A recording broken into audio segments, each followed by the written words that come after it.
Good morning, ladies and gentlemen. Welcome to the 12th ITB Hospitality Day. It's a pleasure to have you here again.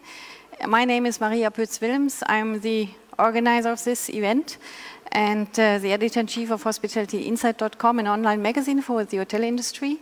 Welcome. And we have again, hopefully, interesting topics. We move in high speed, we travel high speed, we think high speed, but today we won't talk high speed, in that speed. What we always try is to evaluate trends and check if they make sense for the industry. And I don't want to talk too much because there are people who know it better and have much more knowledge than myself.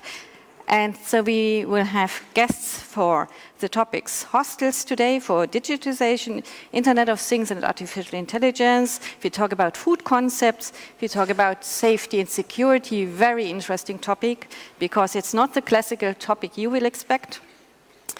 We talk about challenge destinations, Russia, Greece, Iran, Georgia. The one more negative involved, the other one's more positive. And certainly we again have an IT topic, which is again meta search today. So enjoy, and it's my pleasure to hand over directly and straightforward to my dear colleague Sarah Douag from Amsterdam. It's her second time. Please come up, and gentlemen, please, you may follow her right away.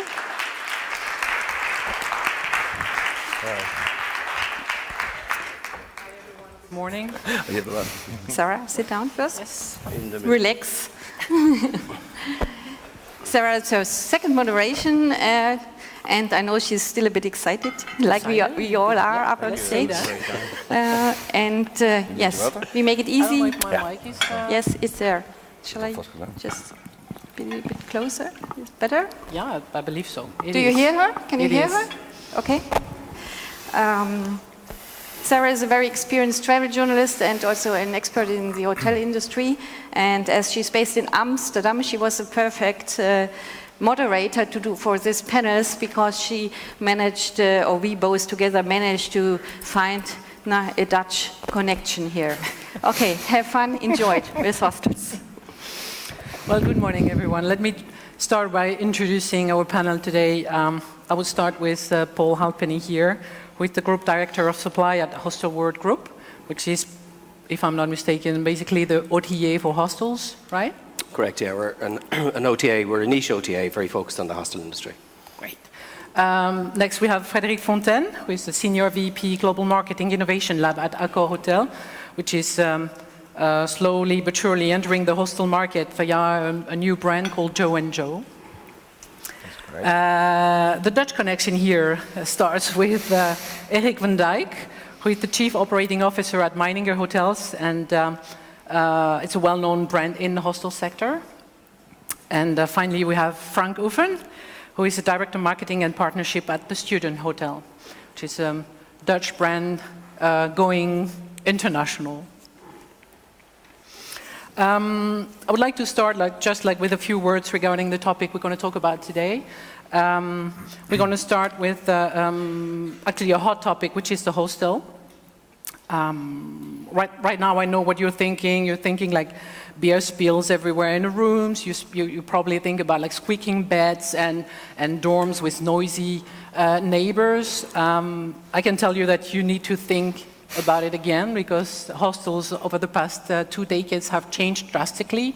They improved tremendously regarding social approach, regarding design, regarding F&B concepts too. And I think they are becoming definitely the next social hub in town. And there is no doubt that hoteliers, just like AccorHotels for instance, are definitely interested into the concept, and they're coming with new hybrid concepts as well that might be the next thing in town and could be interested as well. Investors at least are interested, so it's definitely something to look after. What we're going to talk about today quickly is more like talking about the products, the hybrid product that we call, it's like hostel meet hotels, and we're going to talk about the targets that you guys are going after, how you do it, and yeah, which population are you targeting and how you go after them. So first of all, I would like to start with a little movie that Paul here from Hostelworld provided us kindly, and you're going to see that maybe after these few images, you're going to think again when you think about hostels, and maybe next year when you return to Berlin, you will be able to book something that matches more what you're thinking and how you live today. So maybe we can have the movie right now. Nice, thank you.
Good.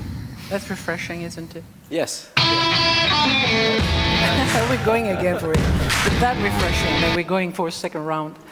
Well, I don't know for you, but I'm not a millennial anymore, like since yesterday, and I'm actually still interested in booking a hostel, and maybe we should do that next year.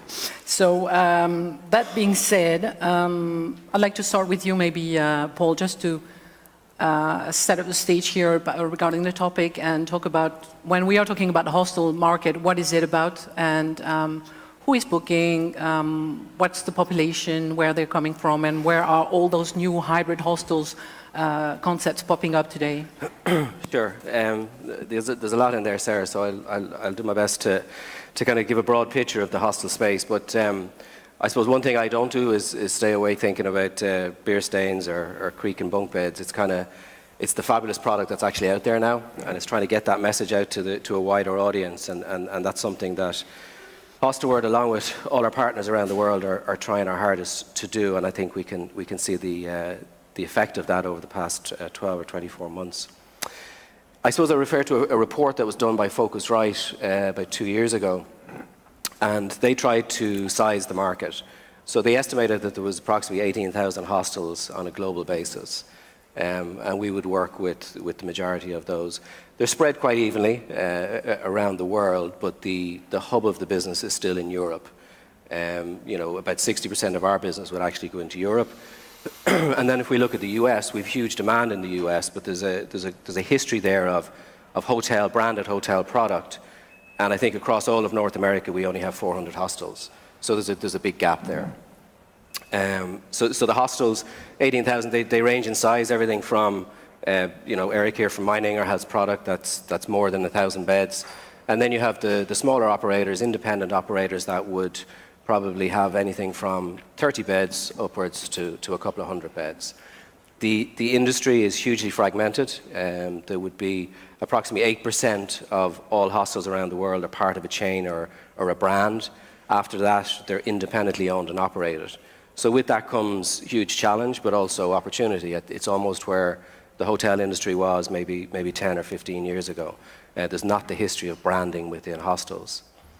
From a consumer perspective, the majority of customers that book with us would be aged 18 to 30, or certainly 18 to 35. So some people refer to them as millennials, but again, like us all, Sarah, we all grow older, so the millennial is going to grow older, but still that core audience is 18 to 35, and probably for those that travel a little bit longer, it's probably 18 to 25 would be the real hub of it. Really interesting stats around that audience that we have found, and Focusrite found it in its report as well. They tend to travel for longer periods, so they travel for 3 or 4 nights rather than the simple 2 nights. They tend to travel more frequently, on average probably 4 times a year. And most interestingly, and probably surprising to a lot of people in the room, would be they spend more as well than the average traveller. So while they may choose to spend a little bit less on the bed, because the bed is simply that, they're going to sleep in it, but they're there to experience the city and activities in the city, whether it's good food, tours, clubbing, whatever it might be, but their spend is much higher than the average spend of a traveller. So if you think of those 3 factors, the frequency, the length of stay and the spend, it becomes very attractive for investors to come into this space. And that's kind of what we're seeing now. I'm sure Frédéric will talk about Accor and Joe, and there are others that are looking at this space now.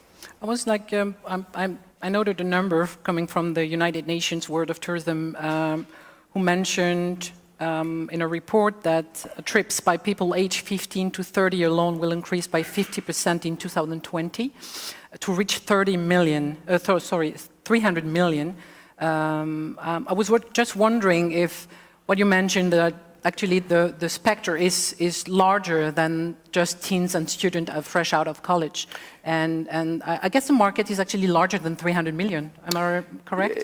Yeah, no, absolutely. I mean, for us as a brand, we'd be very focused on the age group that I just spoke about. But I often refer to a stay that I had with Dijk in Meiningers here in Berlin, actually. And in that queue and the people in the environment kind of was a real snapshot of where the hostel industry is going. So to one side, there was a football team, and to another side, there was a school group having dinner in the restaurant.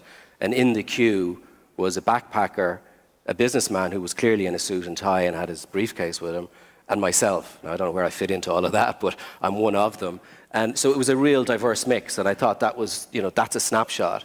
And even last night, staying in Plus here in Berlin, which is again, it's a fabulous product, but the mix of people that were there was quite extraordinary. Everything from couples to retired couples to school groups to myself and individual travellers. It's definitely a kind of accommodation sector that's drawing more attention, so people are trying it out. But groups would be a big part of it. Would definitely be a big part of it. Eric, do you notice the same things in your properties? Do you have these mix of populations? And I would like to know if they are actually compatible, and if, like, a startup CEO is interested in, like living side by side, like a family with like tiny kids and suit and tie business travelers. Yeah, well, we see very clearly at Meininger that we have 3 diverse targets. One is groups. It's about 30% of our business. 60% of our business is this private room. And a private room could be the family, could be the businessman, could be the 4 guys or girls going together and hiring a private room. And then it's about 10% of our business is backpackers. Now that sounds very small. And maybe the term hostel is also an interesting thing to talk about. It's when you're a hostel, and I always think you're a hostel when you start sharing a bed in a room. When you give that type of accommodation available, then you become part of the hostel scene.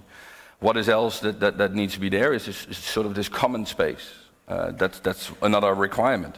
But this common space in our places is the bar, the lounge, the kitchens. We have self-service kitchens in all the hotels.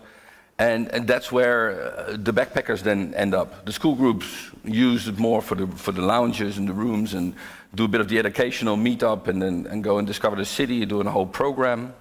And the business client likes the bar, and more important is the Wi-Fi. But when I'm talking business client, I'm not talking what every might think, but I'm talking about those guys that build the stands. They're also out there to work, and they're on business. So they're 3 days here, for instance, building the ITB stands. They need to be in Berlin and looking for a value proposition. Those kind of businesses are also out there. So that's the kind of mix that we see there. Do you think they're going to hostels for the vibe of the product, or for the prices? Because hostels are known to be cheaper than traditional hotels. Is it still true, actually? There's a large target market that really goes, as you saw in the video, and it's experience that you're buying, not just, it's who am I going to meet up? It's the shared economy idea, and that the WeWork and all those kind of ideas that entrepreneurial way of thinking that people are looking for. Who do I meet? Can I from that meet discover more? Your question earlier was also, do the different kind of clienteles like each other? I think a school group and a backpacker, they don't necessarily like each other very much. So it is very much a challenge to mix that and work with it very well into certain properties. But that's when we then look at some of the brands that are out there. In the video we saw Generator, for instance. It's very much more of a hostel, the sort of party or boutique hostel, depending on what you want to call it. But therefore, if you are presented like that, then it's much harder to have school groups in, because the school groups do need this feeling of security. Those out there are parents. You don't want to give your kids to maybe too much of a party place. So that's sometimes the challenge. So there is a new business here, like that, hotels or hostels dedicated exclusively to school groups. Not dedicated, but that have a bit of a broader sense. The school groups are demand is the multi-bedded rooms. That's where the demand is. And if you then offer that protection, we offer the welcoming, making sure that they understand where they're staying, how they can get that security. We, if the group is under 18, they get armbands so that all our staff know that no alcohol should be provided, and all that kind of sort of extra sense of security, which helps for the home front. I have a question for you, Frank. We mentioned that the largest population staying at hostels are students or freshly out of college and traveling the world. If I refer to your brand, you might know something about student, don't you? Yeah. We spend a lot of time actually talking about this idea of student not as being something that only applies to you when you're pursuing a career or an academic program, but it's more about a spirit. And I think also the movies show that, in a way, you could say like hostels there's something sexy about it, right? There's something which relates to a type of time in your life that a lot of things are new, and you're flirting with new ideas, you're flirting with people, you're flirting with cultures, you're basically seeking things that are not necessarily very practical. And if I look at the imageries that you see, there's a lot of focus on accommodating that kind of curiosity in people. And I think from a hospitality perspective, it's very difficult to achieve. We've seen a huge amount of investment in new brands, and design is often, design and making things beautiful is very strong, but it's very difficult to find that sort of like human dimension that, like, when do you feel comfortable? When do you feel really excited? And I think when we try to design our student hotels, it's very much about, an understated sense of flirtation, of maybe facilitating meetings between strangers. And so it's not necessary that we're focusing only on students, but as Eric was saying, or if you saw all the examples, it's very much about being an open and tolerant place. that accommodates different needs. In our hotels, sometimes people stay one night, a lot of them stay much longer. So you also, we are able to attract people that like sense that it's something that they can be themselves, and that they're not, you know, like they have to fit a certain form. And for some people, that means that they are totally comfortable in a suit. And some people come down to the reception with their duvet because they're cold and they have a question. So I think that's quite an interesting aspect of hostels, that there's this level of informity that relates to feeling comfortable and feeling at home. And I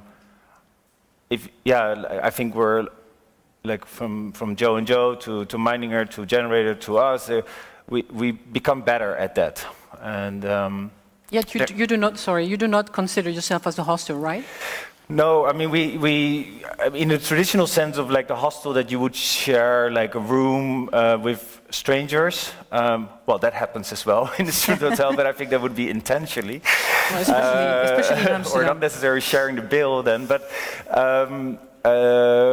no, we don't have. We didn't start with the idea that people would share that room. But yeah, as Eric was saying as well, like hostels are not necessary anymore exclusively doing that. And I think even was in Vienna in a very posh hotel, Franz Ferdinand, or the Ferdinand Hotel, which also had a room with 6 beds in there for friends and family. So that's not necessarily how we differentiate ourselves. But why I do believe that the student hotel fits in this category is that we accommodate also travel needs that, for example, include a classroom, like, or a meeting space.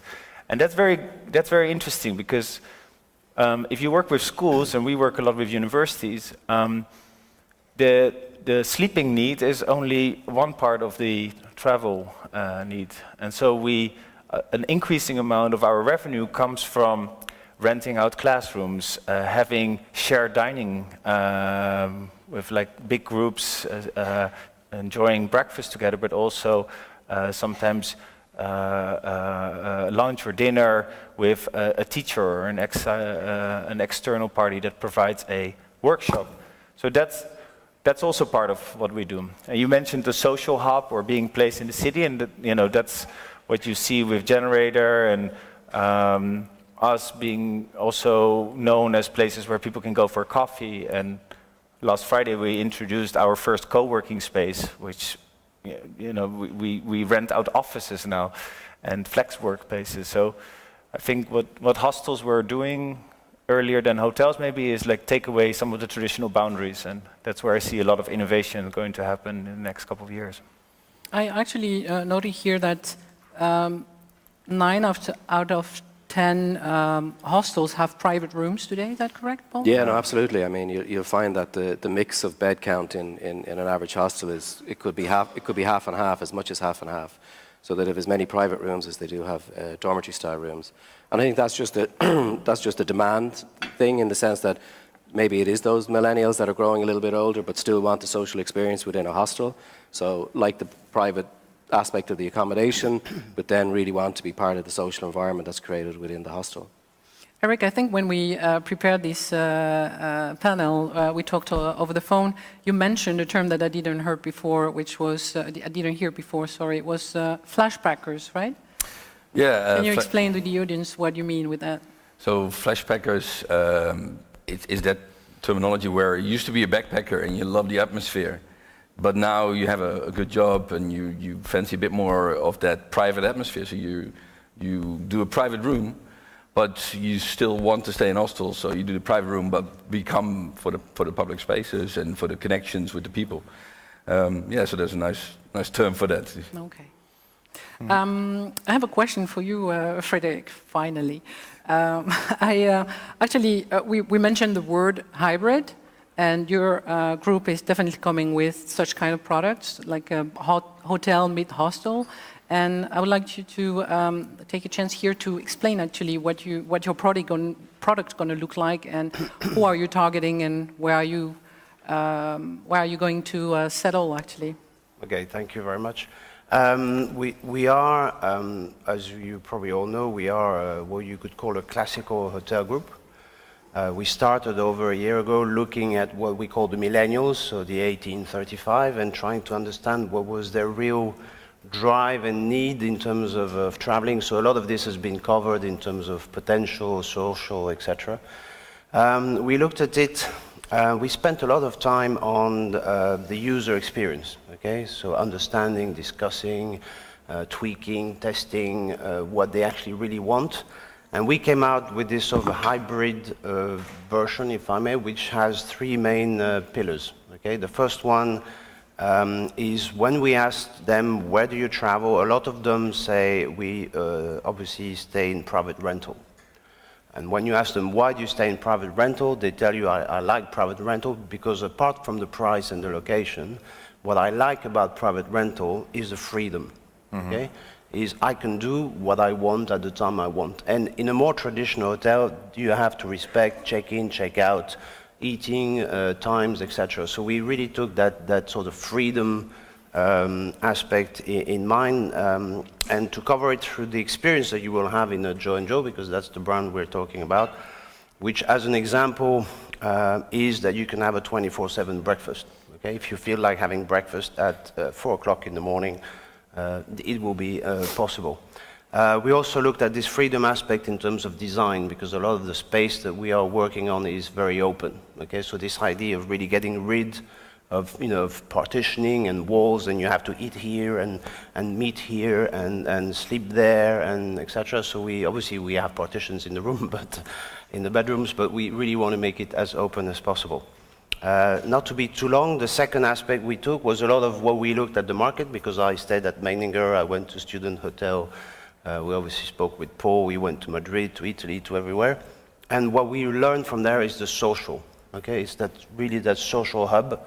And we really want to, Joe & Joe to carry this sort of heritage of socialness, and probably push it a bit further in making the Joe & Joe really a place where a lot of socialness happens, but you're also open to the outside. So what we really want, and I heard the words in different terms, but we call it blending, okay? Which is blending what we call tripsters, people that travel to a Joe & Joe, and what we call townsters. We invented a lot of jargon, which was pretty cool. The townsters are the people that live in town, and we want to mix townsters and tripsters.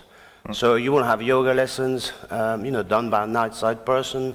You'll have cooking lessons. We'll have different activities happening that will really blend this aspect, which is really important in the way our users are traveling, because they're traveling, as you say, to meet other people. And meeting other people is part of constructing my own identity. Okay, it's about me learning about others, and then growing up, in short. And the third aspect, and I'll finish on this, unless you ask, of course, another question, which I'll be happy to answer, is all the security, and we heard it also, security, cleanliness, safety, comfort, which of course as a hotel group, we have a lot of expertise, or at least background experience. So, all our beds will be larger, all our, showers will have more showers. So we're really stressing this aspect, including intimacy, and including the mix that we also discussed, which makes it quite fun, between dorms, which we call ourselves togethers, to more private double, 4 to 5, 6 people, and probably even apartments.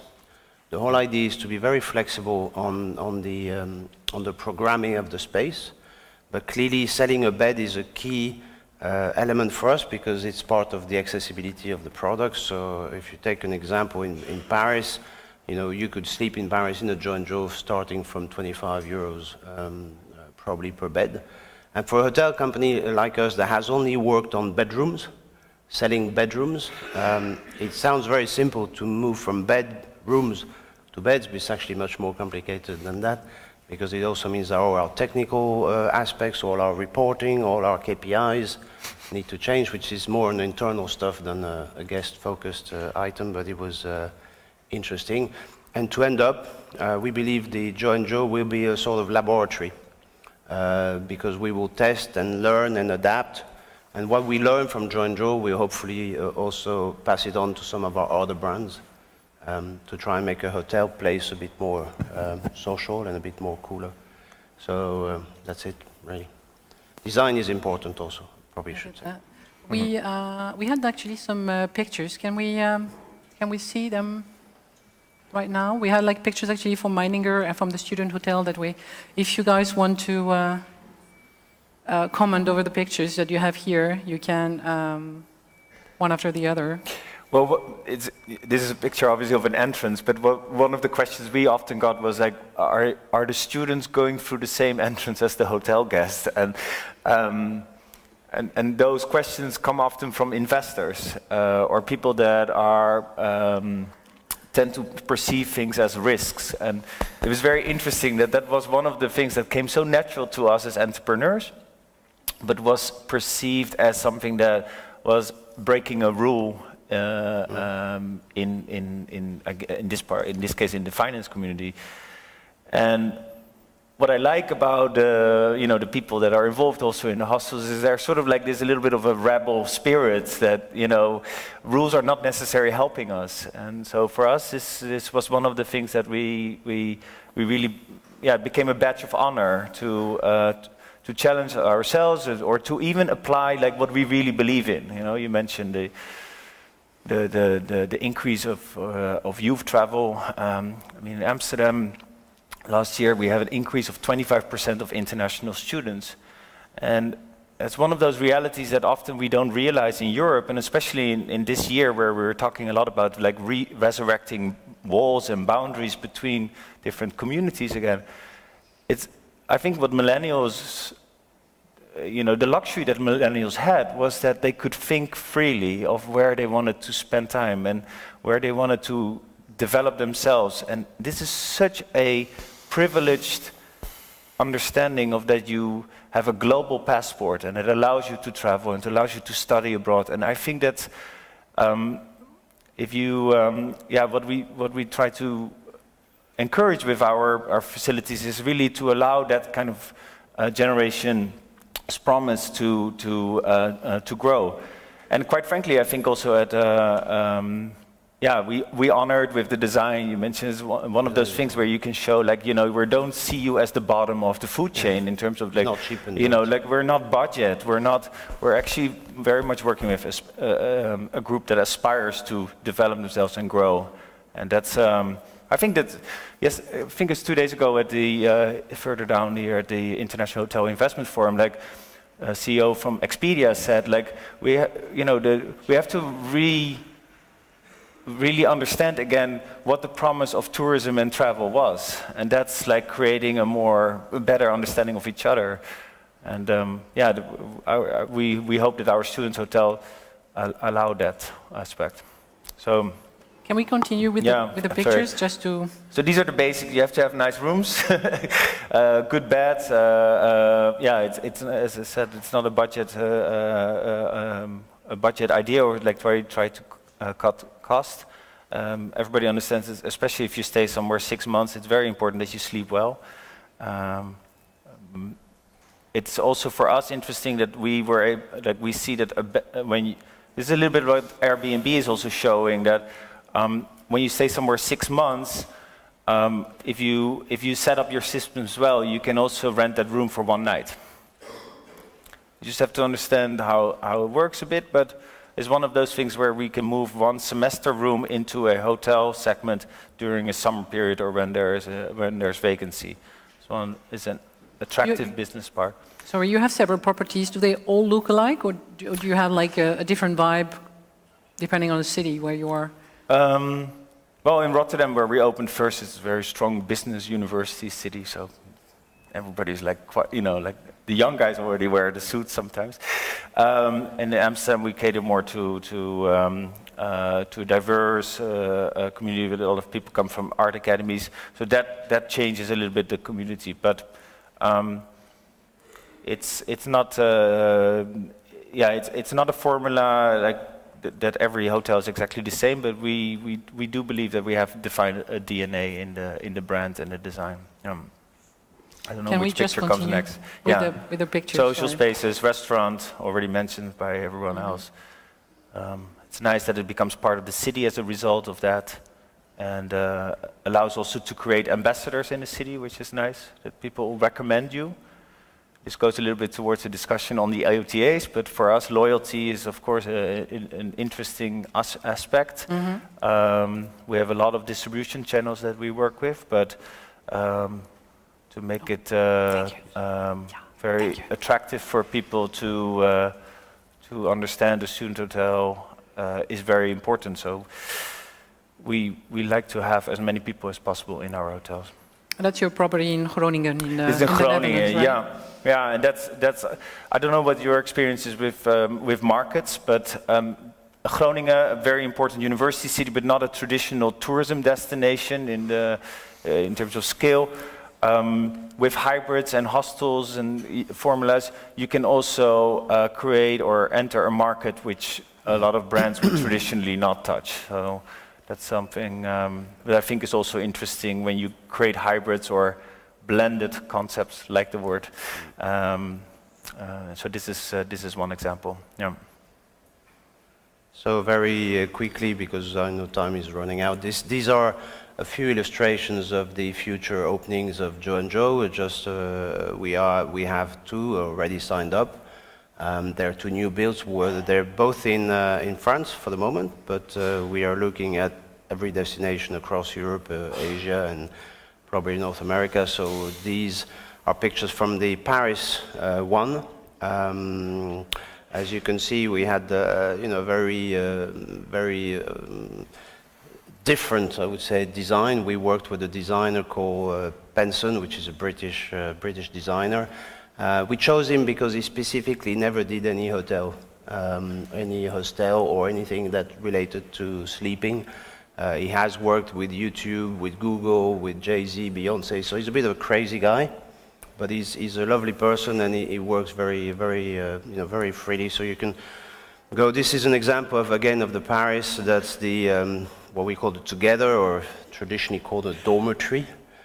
So you can see here we have a mix of different pieces of furniture. You have on my right side, so probably on your left side, a piece of design called the bunkers, which is a revisited version of the bunk beds. You have at the bottom, at the back, you probably don't see it very well, and probably have a few other pictures, what we call a pod, or which is basically a sleeping unit for one or for two. Most of these furniture, by the way, are on wheels, so back on my freedom aspect, if you want to group two pods or not, you can. And this one is a revisited bedroom, so you can see it doesn't look like a bedroom at all. It looks more like a tatami, a sort of Japanese playground, where you end up, because we are a no-shoe policy, so when you are in a bedroom, we ask you to take your shoes off. And you can actually walk on all that back part. We've paid a lot of attention in the design in terms of making sure that when people sleep here, they either a group and they know each other, or they potentially individuals that don't know each other.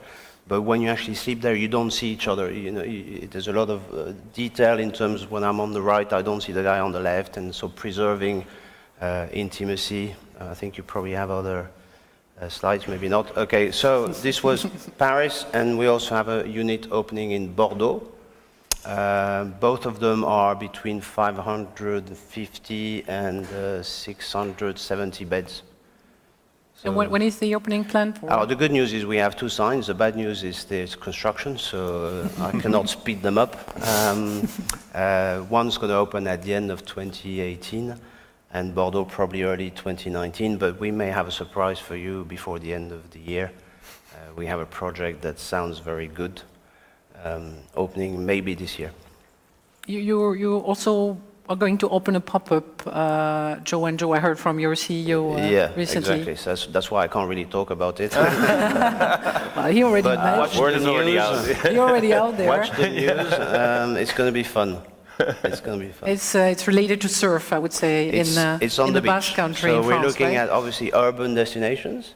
Yeah. But I don't know. I think you're more urban than resort, no, Meininger. But yeah, we're looking at resort destinations also, because we understand that the younger at heart, what we call the millennial mindset. It's not only about age, because I think we all say the same. It's a very mixed population, but yeah, beaches, destinations are going to be pretty fun. Good. Eric, it's your Yeah, Meininger floor. hotels. Currently we have 17 hotels, 2,200 rooms, almost 8,000 beds. We talked about beds before, right? And we have a huge pipeline, all in urban destinations. Just this morning we announced another opening, or another signing, second hotel in Milan. So we're currently on 14 new hotels coming up, adding another 7,000 beds to our portfolio in the next 3 years. The first opening is going to be Leipzig. The pictures you just saw earlier is public space of Amsterdam. And this is one of those rooms, and why we call ourselves hybrid. So if you look closely, it looks like a wonderful sort of 3-star room, TV in the room, of course good Wi-Fi, bathroom with everything in it, shampoos, hairdryer, all the amenities you expect from a hotel. But if you look closely, there's one bunk bed clearly visible, but behind the screen is another bunk bed. So this is actually a 6-bedded room. But I could sell this room for 1 person, 2 people, and they will be fine and comfortable with the whole room and don't worry about the bunk beds. Or I can sell it to a family who are wonderful with the bunk beds and the kids are loving it. And how hard is it if you have 3 kids out there to find the right hotel room? But also to some guys together or girls together as a private room, or I can sell per bed. So nothing changes in the room, everything stays the same. Just as an example, we have a hotel in Munich. The week before Oktoberfest, the room goes to school kids. During Oktoberfest, every single bed gets sold to people who are enjoying the Oktoberfest. And after Oktoberfest is Expo Real, which is a real estate conference. And then all of a sudden all the business guys are coming in.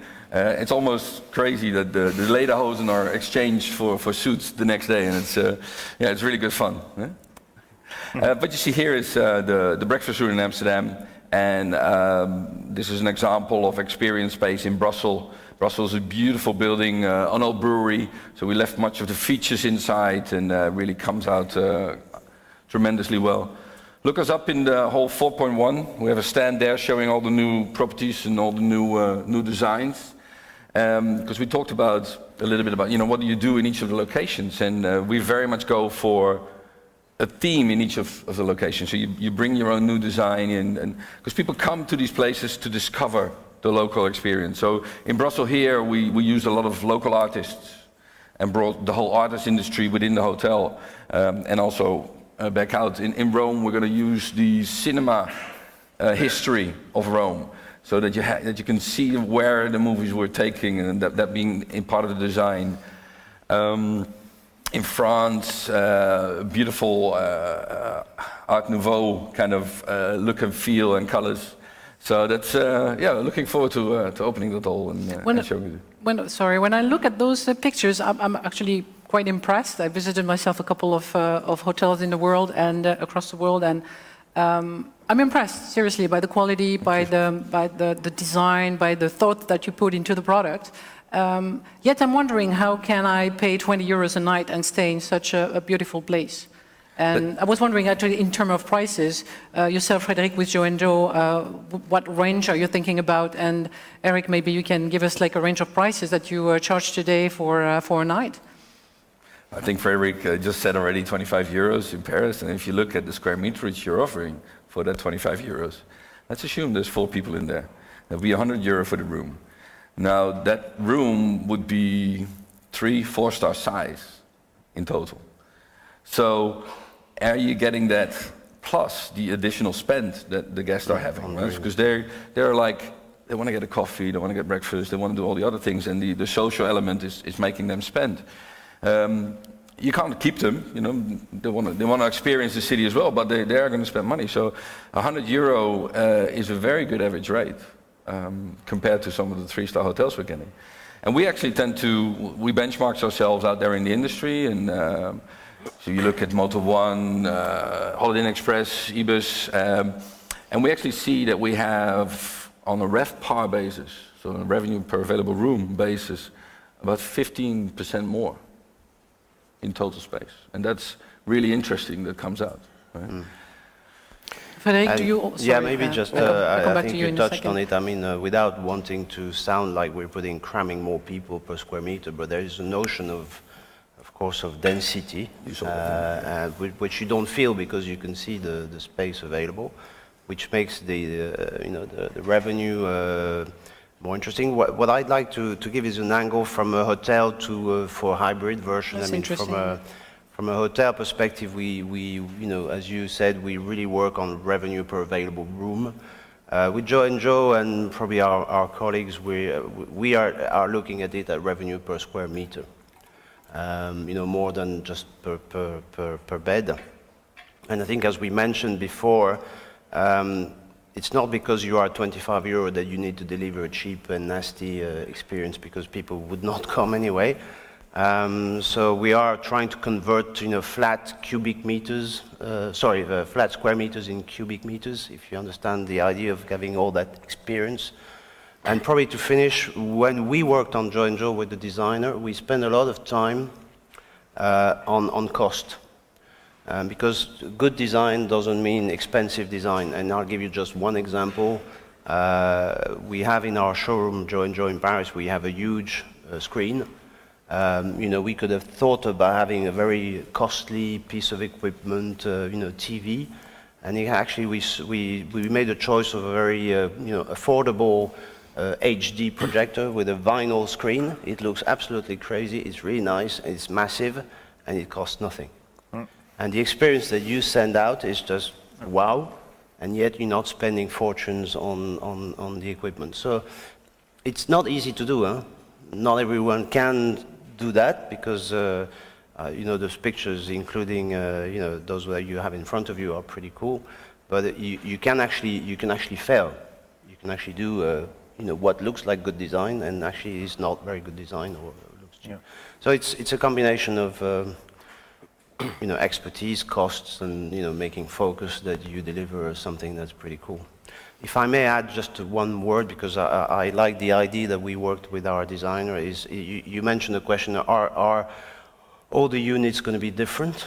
By the way, we call them open houses, and we had a lot of time struggling with the word hotel. We don't want to call it a hotel, but maybe it's me being a bit too marketing. But the designer and us, we worked on an idea, which is to say that before each opening, we will open a community contest on Facebook, and let's imagine we open Berlin, and we will ask a number of people in the age group, and probably a bit higher, saying, okay, send us all the pictures about how you see Joe and Joe in Berlin. So it can be textures, colors, models, etc. And the action is to try and co-create that Joe and Joe, and the designer actually filters all that material and will put his view on the Joe and Joe, but it's not his view as a designer standing in his office. It's his view as a designer fed by the future guests or existing guests. I think that's also an important element to see. Local artists clearly is important. So we're on the same idea of making it really cool. Paul, you wanted to add something regarding the price range, right? Yeah, a couple of things. I wouldn't mind coming back to just to what is a hostel and what is a hotel, because I think just for kind of an understanding on that. But just in relation to investment, we held a hostel investment forum in Dublin in January, and one of the real estate guys stood up there and showed a case study of a 3-star hotel and a hostel. And basically, and it's very much not about cramming beds into a small space, but it was about the return on investment per square meter. And the hostel far outwon the scenario against a 3-star hotel because of the flexibility that it gave, the bed count that it got in, the configuration of the building as well, because you're faced with a building sometimes and you've got to convert it into a 3-star property or hotel. You've got certain constraints there. You're knocking walls, you're doing lots of stuff. With the hostel, you can adapt various rooms, whether it's an 8-bedded dorm, a single room, or a triple room. You've got entire flexibility. And then from a headcount perspective of people actually running the business as well, it's much more flexible in what they do. So all of those things together combined make the hostel investment, the thing to do. Just on hotel and hostel, and I think it's an important factor to keep in mind, because as Frédéric says, many people have got this wrong. They've opened a hotel and they've called it a hostel, or they've opened a hotel and they've put in a table tennis table. that's not going to work, not for the discerning hostel customer, certainly that come to our platform. It is about the social and shared space, very much so. It is about the shared accommodation. And that's not saying that 90% of your beds have to be in a dormitory style. It can be half and half. But the access to those dormitory beds is really important, because that's where the shared experience begins. And then creating that environment where, for sure, good Wi-Fi, because unfortunately we are all looking at our devices on an hourly basis, but that they're there and they can share their stories about their travel so far, where they're going to next, what they did in that city. And I mean, just one stat that would support that, 60% of the customers that come to our website are solo travelers, and they're staying in hostels. The reason they're staying in hostels is to meet like-minded travelers. So they want that shared experience, they want to understand what's going on, and they want to interact with the community as well. We had this debate in New York recently where they have a problem relevant to Airbnb, but their licensing laws there don't really embrace the whole hostel community. And what we were trying to say to the council members there was, look, if a hostel opens, they're actually going to bring in the community. There's going to be services here, whether it's a bar, a restaurant, laundry services, yoga, teaching. I mean, the Yellow in Rome has a tattoo parlor, has a yoga studio, has a fine bar, a restaurant, a nightclub. And these all add a vibe to that local community. So they really do, and they come into areas where it's central, but it may not be attractive for a hotel. So it could be originally an industrial area that's coming back into kind of mainstream retail area.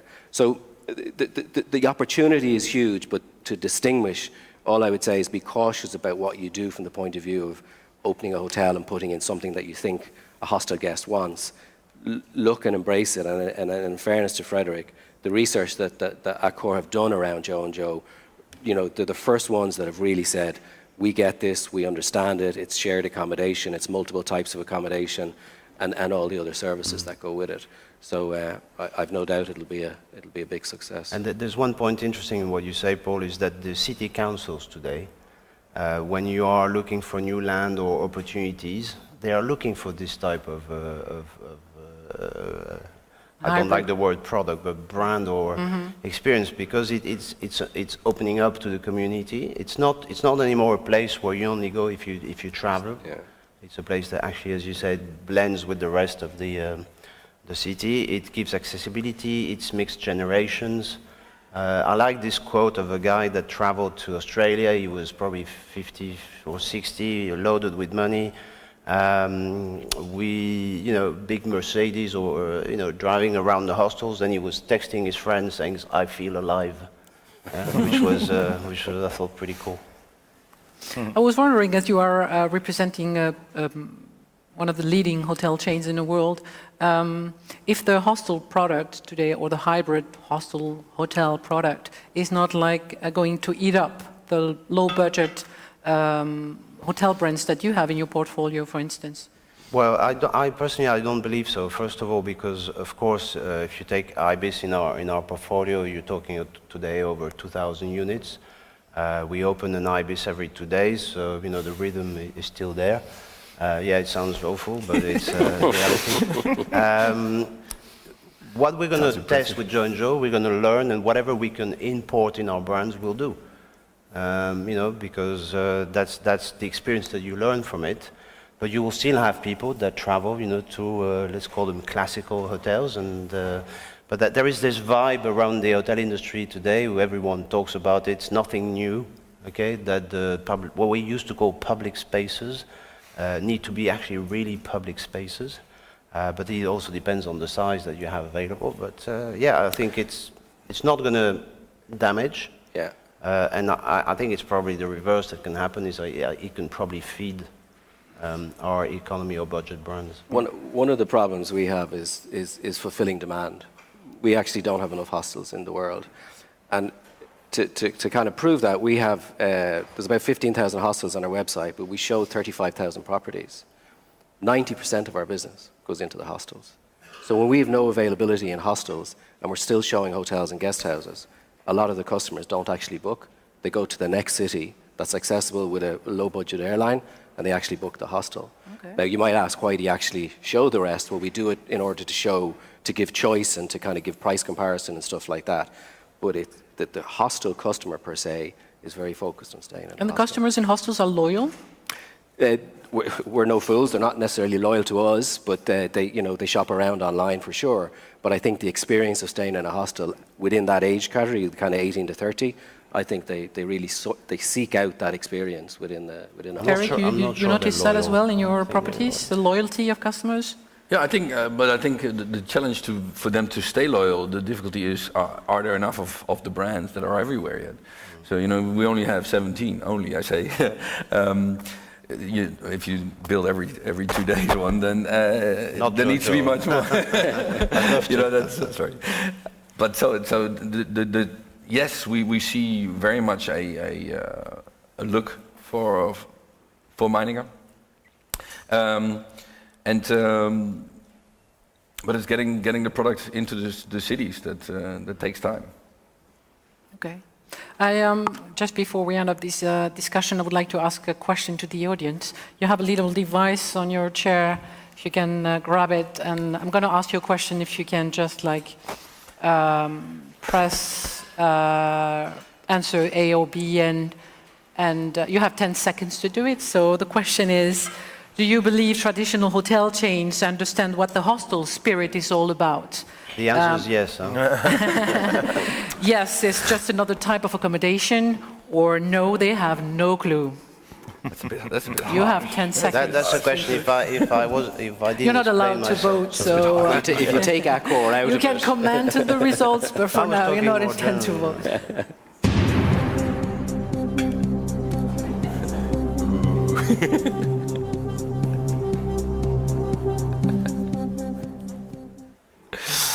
And the answer is Oh, interesting. not bad, huh? 43%. Frédéric, you were eager to speak about it. Can you comment on that? No, I think it's not bad, not having started yet the opening. That's true. That's true. Using some interesting buzzwords. Exactly. Yeah, I think that's very interesting actually, because genuinely I think there's a huge learning curve at the moment. I think over the last 12 months the amount of interest in the hostel space has gathered momentum for sure.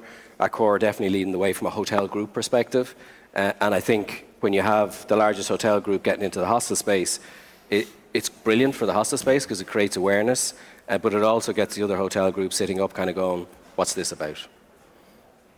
Frédéric, you happy with that? Absolutely. I mean, yeah, absolutely. And actually, I'm happy they are happy, so everyone's happy. But Eric mentioned earlier in the green room that you were actually doing the communication work for most of hostels today. Well, are you happy with that as well? Absolutely. There's a saying in marketing that when a brand promotes their chocolate biscuits, it raises the sales of every chocolate biscuit brand. So why not? Well, Eric is happy, that's for sure. So.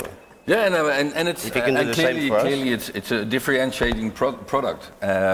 So I don't see it straight away as a direct competitor, and it's going to be adding some great new products into the different cities, but also realizing that investors are understanding it more, because that's probably one of the biggest challenges that we're facing.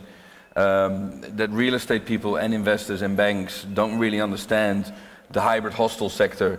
Which is also a challenge with not enough data, even though that's slowly coming, but still there needs to be more data. I mean, the whole hotel industry, tremendous amount of data and consultants, and everybody knows about it, but the hostel hybrid industry is still very challenged.